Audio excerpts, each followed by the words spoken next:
পরমারাধ্য শ্রী শ্রী বাবামণির রাতুল চরণে প্রণাম জানিয়ে এবং আমার সমস্ত গুরুভ্রাতা ও গুরু ভগিনীদের প্রতি সশ্রদ্ধ জয় গুরু সম্ভাষণ জানিয়ে আজকের পাঠ শুরু করছি। ওম অখণ্ড সংহিতা বা অখণ্ড মণ্ডলেশ্বর শ্রী শ্রী স্বামী স্বরূপানন্দ পরমহংসদেবের উপদেশবাণী একবিংশ খণ্ড। ব্রহ্মচর্য ও সমবেত উপাসনা মহামিলনের সেতু। শ্রী শ্রী বাবামণি বলিলেন, কিন্তু এই ধ্যান আর এই ধারণাকে বাস্তবে রূপায়িত করতে হলে চাই পুরুষানুক্রমিক ব্রহ্মচর্যের সাধনা। একাকী একজন বা এক যুগল দম্পতি নিজ নিজ জীবনে ব্রহ্মচর্যের সাধনা করলেই হয়ে গেল না। এই সাধনাকে তাদের পুত্র, পৌত্র, প্রপৌত্র, পুত্রবধূ, পৌত্রবধূ, প্রপৌত্রবধূ আদি ক্রমে ধারাবাহিক চালিয়ে যেতে হবে। শুধু ব্যক্তি নিয়ে তো আমি চিন্তা করছি না, আমি সমগ্র জাতিটাকে নিয়ে এবং বিশ্বব্যাপী সকল জাতিকে নিয়ে চিন্তা করছি। এই জন্যই আমার গতিশীলতা যতই অধিক হোক, প্রকৃত কাজ আমি করতে পারছি অতি ধীরে, অত্যন্ত আস্তে আস্তে। তোমরা আমার কথাই কেবল শুনতে পাচ্ছ, কিন্তু চিন্তার জগতে আমার মন ও ইচ্ছা শক্তি কী করে যাচ্ছে তা তোমাদের দেখার উপায় নেই। আসল কাজটা তো হচ্ছে বাবা সেইখানেই।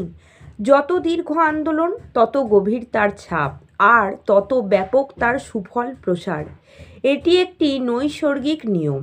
সার্বজনিক প্রেমকে সুপ্রতিষ্ঠিত করার ব্যাপারে ব্রহ্মচর্য সাধনার দান কোথায় এবং কতটুকু, তার সঠিক বিচার তোমরা মাত্র তখনই করতে পারবে যখন ব্রহ্মচর্য ব্যাপকভাবে লক্ষ লক্ষ লোকের ভিতরে সকলের অজ্ঞাতসারে বা দৃষ্টির অগোচরে দীর্ঘকাল ধরে প্রতিপালিত হচ্ছে। এক বিন্দু শুক্র দিকে দিকে কত লক্ষ কত কোটি জীবের জন্ম দান করছে। এটা আশ্চর্য ব্যাপার।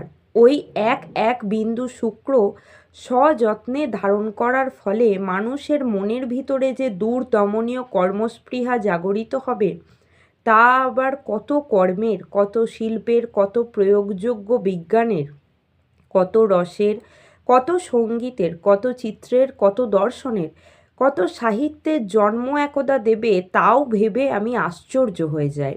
একটা ধারণা একটা গোষ্ঠীর ভিতরে বদ্ধমূল হতে 3 থেকে 9টি প্রজন্মের প্রয়োজন হয়। এক পুরুষের সাধনাতে এটা হয় না। এই জন্যই তো বলি, ব্রহ্মচর্য পরায়ণ হও, সমবেত উপাসনা পরায়ণ হও, মানুষের সঙ্গে মানুষের মিলনের সেতু নির্মাণ করো। ব্রহ্মচর্য সেই সেতুর সিমেন্ট, সমবেত উপাসনা সেই সেতুর লোহা লক্কর, সত্যভাষণ সত্যানুসরণ সেই সেতুর কংক্রিট ও বালি। জয় গুরু।